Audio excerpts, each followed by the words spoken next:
My wife lied about going on a business trip. Turns out she was meeting up with her ex. So now I'm catching the next flight out to see it for myself and hand her the divorce papers in person. She's been traveling more for work over the past year. At first, I didn't think much of it. We'd been together for a long time and I honestly had no reason not to trust her. But then little things started adding up. That first major red flag popped up last summer. She was supposed to fly back home on a Sunday afternoon. Last minute, I'm talking just 30 minutes before takeoff, she texts me that she's staying an extra night for some client dinner. No heads up, no mention of it in her calendar. Just a quick message saying she wouldn't be home. When she did get back, she showed up with a totally new hairstyle. Claimed she wanted a fresh look. But it wasn't just the hair. She had a whole new wardrobe too. Not your usual business trip outfits either. This was flashy, trendy stuff. Bold lipsticks. Eye-catching dresses. And I couldn't help but notice that the style shift started right when her travel picked up. One night, I casually brought up a late-night text from one of her coworkers that popped up during one of her trips. I expected her to get upset or at least defensive. But that's not what happened. She actually looked relieved.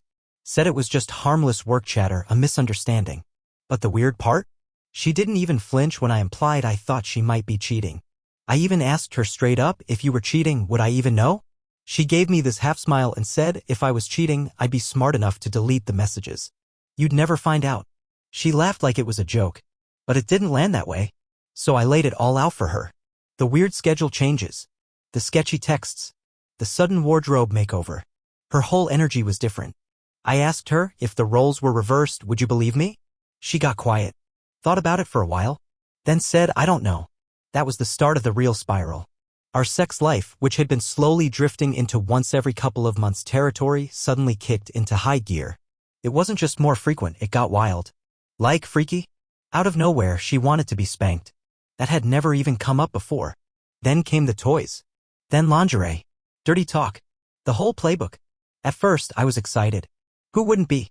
But the change felt too sudden, like she was trying to prove something. I've read enough articles to know some women crank up the bedroom heat when they're cheating, trying to mask guilt or reconnect. Is that what this is? Is this what they call hysterical bonding? Doesn't that usually come after someone admits the affair, though? Or maybe she's trying to end it quietly and win me back without owning up to it. And then there's how she acts around other people now. We were at this bar one night, just grabbing a bite, when a woman sitting next to us complimented my wife's lipstick and tried to start a friendly chat. I made small talk, nothing flirty. Just being my usual outgoing self. My wife stiffened up instantly. Didn't say a word the whole ride home. Then exploded, accusing me of entertaining some random woman. She used to love how easily I connect with people. Yeah? That same trait suddenly ticks her off. It feels like she's projecting. Like because she's hiding something, she thinks I must be too. But the real crazy moment came on her most recent trip. She kept insisting I had nothing to worry about. Kept saying she wanted me to feel secure. Then on the third night, she told me she'd call around 12. But 10:50 rolls around and all I get is a random hotel name in a text. That's it. No call. No good night. Just a hotel name. When I asked why she didn't call, she said she thought I was sleeping. She's used that excuse before. Twice last year, one of those times was in Vegas. I've told her, call me late, call me whenever, I'd rather hear from her than nothing at all. But now we're up to 3 nights where she's gone totally silent during a trip.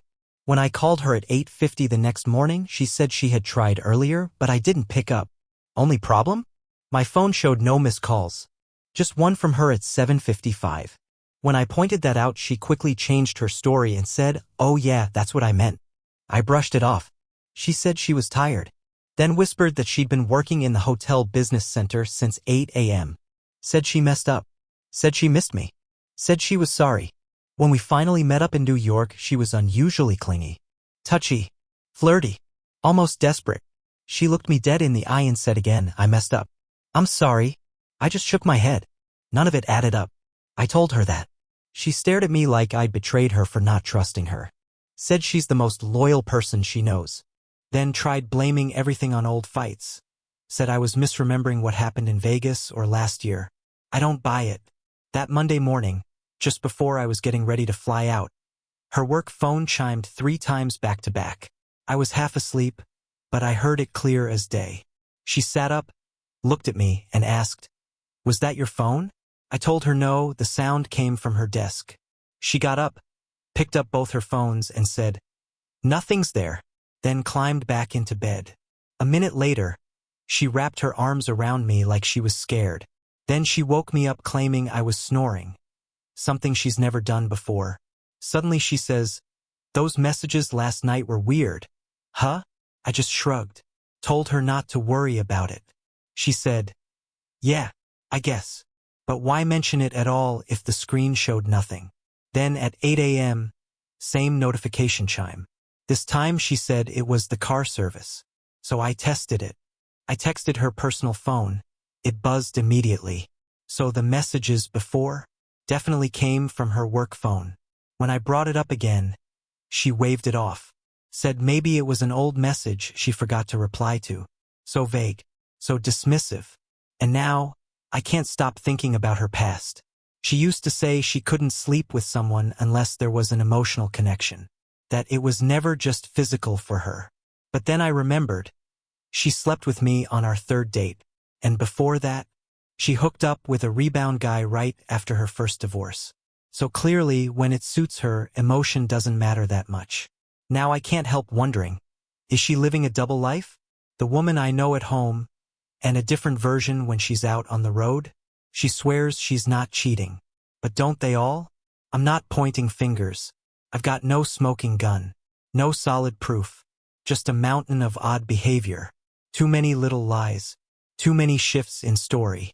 Weird late-night texts. Sudden changes in plans. Strange excuses. New kinks in the bedroom.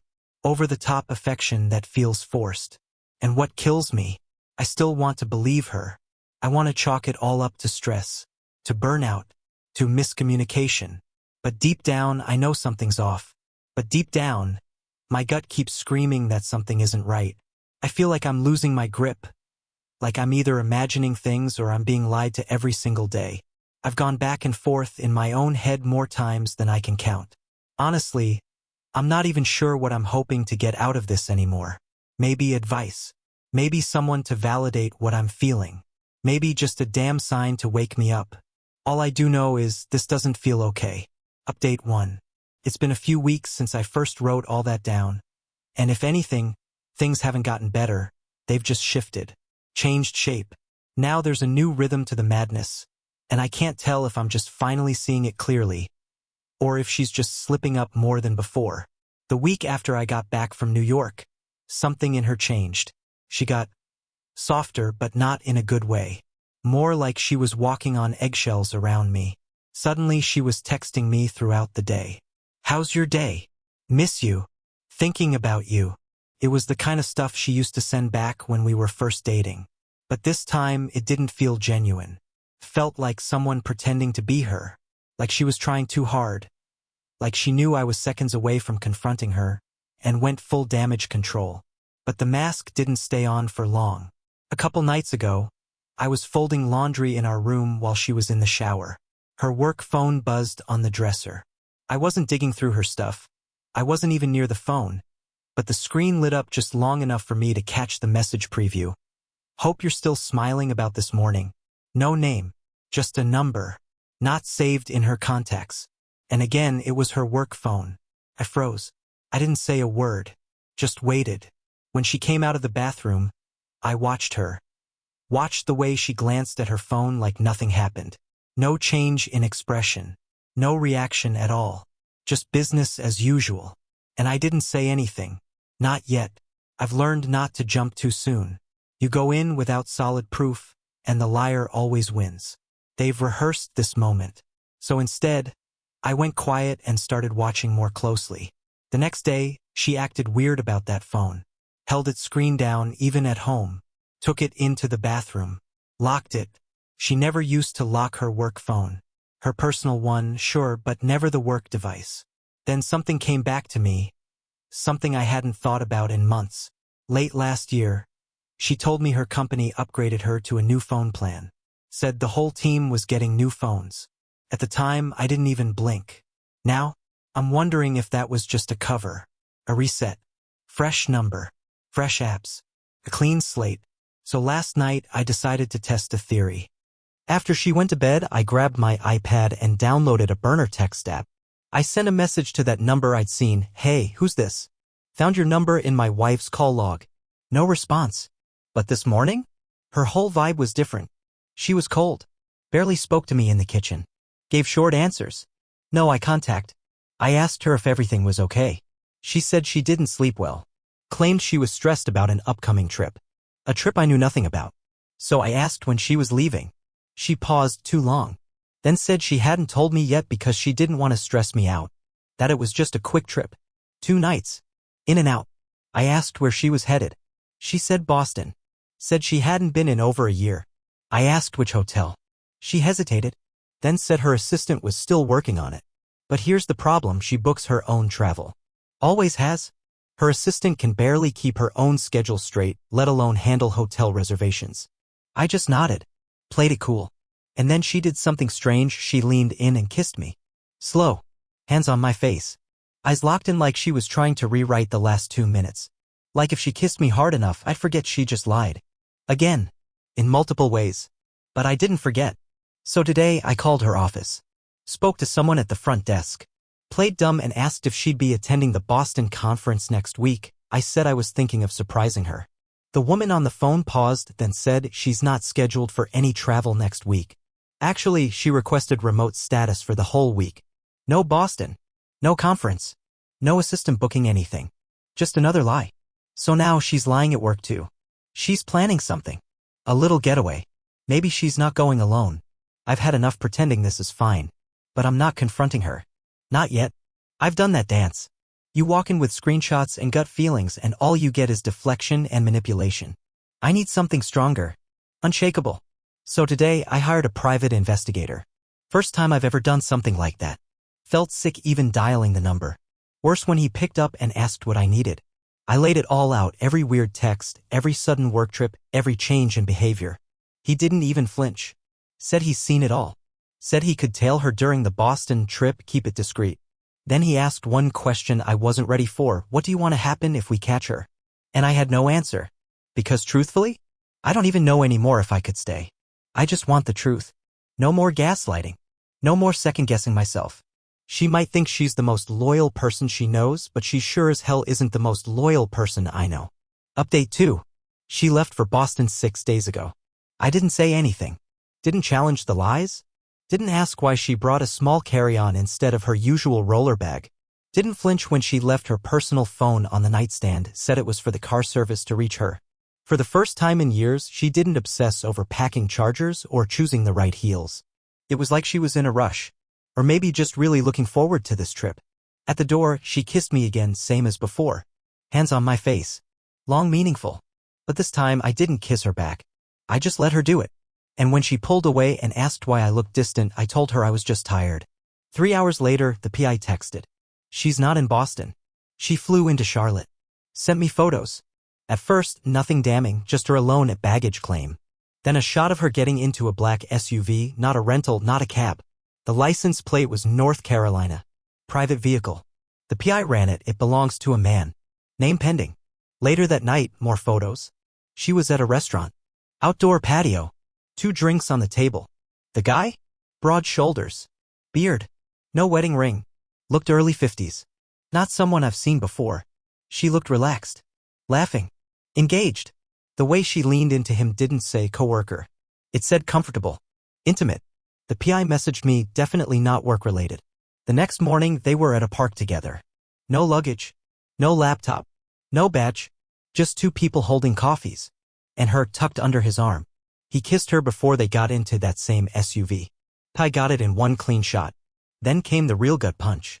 Around noon, he followed them to a gated townhouse. Said she punched in the code like she'd done it 100 times. No hesitation. And just like that, she was inside. With him. The PI stuck around for hours. She never came out. Not until the next morning. Right before she messaged me. He had just sent over the full report when her text lit up my phone. Morning, love. Just got out of a long meeting. Miss you. No mention of the townhouse. No mention of the man. Just another lie wrapped in a fake smile. I stared at the message and felt this strange calm settle over me. Because now I had everything. That entire day, I kept digging. I pulled up our joint bank account records. There were 2 cash withdrawals made the day before she left. One from an ATM near her office, the other from a grocery store we never shop at. A few $100 each time. That alone was weird. She never uses cash. Then I checked our shared calendar. She'd actually gone through the effort of creating a fake business conference. Sent herself a calendar invite. Blocked off the dates. That wasn't just lying. That was planning. That was premeditated. I didn't sleep that night. Just sat there, staring at the PI report, going over it again and again. Every memory flooded back every time she gaslit me. Every time she called me paranoid or said I was overthinking. All those silent nights during her trips. The "I thought you were sleeping" messages. The fake 8 a.m. phone calls from the hotel business center. And now I knew. I knew why she suddenly turned our bedroom into an audition stage last year. Kinks she used to tease me about now suddenly at the forefront. She wasn't trying to reconnect. She wasn't making up for lost time. She was experimenting. Comparing. Seeing if what she had with him could be replicated with me. Seeing who gave her more power. This wasn't some emotional breakdown. This was cold, calculated comparison shopping. I booked a consultation with a divorce attorney. Monday morning. She told me her trip had been extended, claimed her meetings were running long and there were no flights available until Wednesday. The lies were getting lazy now. But I stayed quiet. I didn't challenge anything. Not yet. Because I want my move to be clean. Sharp. Controlled. I want her to feel it, not in a screaming match, but in the stillness that follows when someone knows they've been caught and there's no way out. I've already backed everything up. Photos, text logs, bank records, PI surveillance, timestamps stored safely on a secure drive. I've even started keeping a private journal logging her words day by day. Because I know how this goes, she'll rewrite the story. They always do. Oh, and the PI found out who the guy is. Divorced. Lives alone. And get this, it's not just anyone.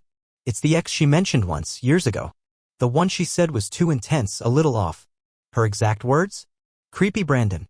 That was her nickname for him. Creepy Brandon. Now he's got a code to his townhouse keypad and a toothbrush sitting in the bathroom.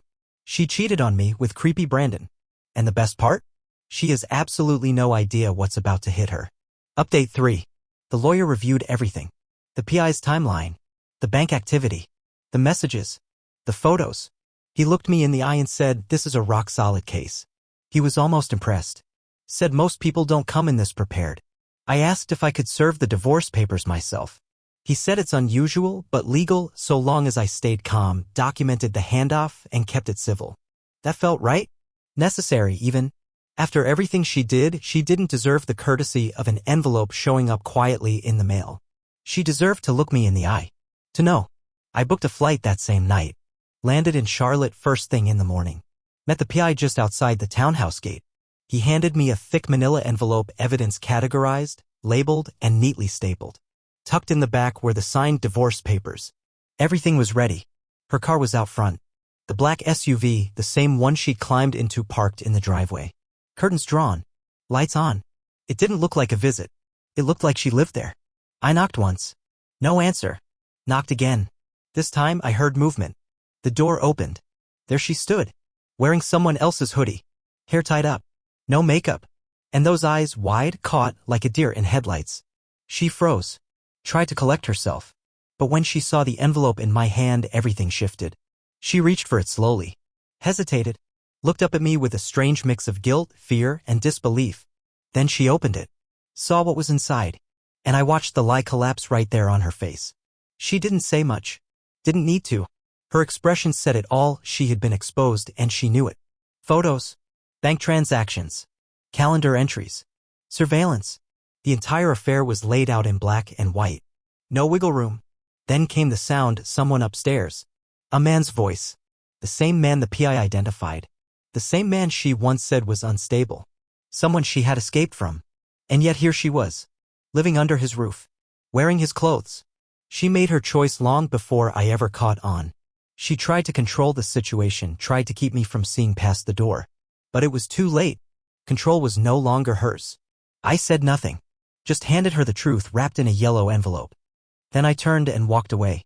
Left her standing there, holding the end of the story in her trembling hands. When I got back to my hotel, my phone lit up like a Christmas tree. Missed calls. Voicemails. Texts. Emails. First came the apologies. Then came the panic. Then came the blame. She accused me of ambushing her. Said I was being irrational. Dramatic. Acted like she didn't even know why I was upset. The mental gymnastics were Olympic level. She painted herself as the victim. The one who was confused. Heartbroken. Said it wasn't what it looked like. That she was just lost. Then the switch flipped. She accused me, said I was controlling. Cold. Emotionally abusive. Said I had no right to change the locks. No right to react like this over one mistake. Said she was going to tell people her side. Her truth. I didn't respond. I didn't have to. My silence did more damage than words ever could. And every single message she sent got forwarded to my lawyer. By the time she tried to come back, the locks were changed. Her stuff was boxed and sitting in the garage. Her key? Worthless. She hasn't returned in person, not yet anyway. The house feels different now. Still. Quiet. But not hollow. It feels final. She tried to live 2 lives, one for stability, one for thrill. She planned fake work trips. Lied about meetings. Invented entire schedules. But she forgot one crucial thing. The truth always catches up. Lies always leave traces. And if you're paying close enough attention, those traces will lead you somewhere real eventually. Now she gets to live the life she chose with the same guy she once called unhinged. She's holed up in a house she used to sneak into like a teenager, trying not to wake her parents. And me? I walked away from the wreckage without ever yelling, without losing control, without making a scene. Just pure silence. The kind that only the truth can deliver, sealed in an envelope and handed to her on the doorstep of the life she built behind my back. She wanted secrecy. Now that secret's all she has. Final update. It's been 6 months. The dust has finally settled. The divorce is official. Her voice, once something I used to hear every single day, is now just a collection of old voicemails and unread messages buried in a folder I doubt I'll ever open again. She didn't go down quietly, of course not. That would have been too easy. She ran through every tactic in the cheater's playbook. Tears, threats, social media pity posts, quiet gossip through mutual friends. It was a performance, and she gave it everything she had. But once the mask slipped, once the spotlight faded, there was no heartbreak behind it. Just rage. She wasn't sorry she cheated. She was just furious that I caught her. The fallout on my side was fast and clean. No kids, no businesses tangled up. Just property and time to sort out. Stuff that could be split, documented, and left behind. Her lawyer wasn't nearly as sharp as mine. Tried negotiating, softening the terms. Didn't matter. The truth was louder than any legal loophole. Every picture, every bank statement, every tracked flight, all of it told the story for me. She lost the car. Lost access to the joint account. Lost the condo we were going to remodel together. I kept the house. The one she once called our fresh start. She didn't get a cent more than what the law required. And even that felt like a favor. As for creepy Brandon, the guy she risked it all for? Yeah, he didn't turn out to be the prize she thought he was. Within 4 weeks of me handing her those papers, things were already falling apart. The PI's final set of photos showed them mid-argument on a sidewalk, her hurling a duffel bag into the street while he screamed into a phone. Real love story, huh? Turns out the same guy she once described as unstable still is. He hates being challenged, especially by someone who already knows his moves. She thought she could tame him. Shape him into something safe. Something steady. But people don't change just because you need them to. They are who they are. And she chose to ignore that. Word is, she's back living in her sister's basement now. Sharing a room with her nephew. Sleeping on a mattress on the floor. The townhouse? Gone. He kicked her out. Rumor has it he found someone younger. Someone easier. Fitting, honestly. She gave up everything stable for a guy called Creepy Brandon, and he treated her exactly the way she deserved. I haven't blocked her. Not out of sympathy, but for documentation. The texts still come in bursts. Weeks of silence followed by frantic energy. One day it's remorse. The next, she's blaming me for ruining her life. Watching it unfold is like seeing someone unravel in real time. I just drag her messages into a folder labeled evidence, do not reply. Because with people like her, you can never be too careful. She even tried going through others. Her cousin. A coworker. An old yoga instructor we both knew from the gym. The messages always say the same thing. She's not okay. She regrets it. She's hurting. Let me make something clear, regret doesn't equal forgiveness. Regret doesn't undo what she did. She didn't just cheat, she built an entirely false reality and forced me to live inside it. And when it started to crumble, she didn't own it, she attacked. That's not a mistake. That's a decision. And me? I'm better than I expected to be. The house doesn't feel haunted anymore. The silence is no longer heavy. It's calm. Still. Peaceful. I changed the paint. Bought new furniture. Adopted a dog. Took time off work and just disappeared for a bit. I traveled. Saw the places we once said we'd go see together. Only this time I wasn't dragging anyone along. It's wild how fast you start to remember who you were before the gaslighting, before the manipulation. Before that constant sense that something was just slightly off, like a crooked photo on the wall you keep trying to straighten but it never looks right. Turns out it wasn't me. She used to say I was distant. Too rigid. That I made her feel boxed in. But what she really meant was I didn't give her complete control. I didn't bow down to the fantasy version of herself she wanted to sell to the world. I didn't play along when her stories didn't make sense. I wasn't the problem, I was the mirror. And she couldn't stand the reflection. Let her spin whatever story she wants now. Let her call me heartless or cold or unforgiving. The people who matter, my people, the ones who saw the receipts, who heard the calls, who watched me pick myself back up, they know the truth. And I know the truth. Sometimes I think about her future. Not out of concern. Just curiosity. What becomes of someone like her at 45? At 55? Still spinning lies? Still chasing validation from strangers? How long until she runs out of people to fool? Maybe that's her fate now, to carry the weight of knowing she torched something real for the cheap thrill of being wanted. She confused chaos with love. She thought instability was passion. And in the end, she got exactly what she chose. And all for a guy she used to call creepy Brandon. Sometimes I hope she remembers that moment, the door, the envelope, the silence.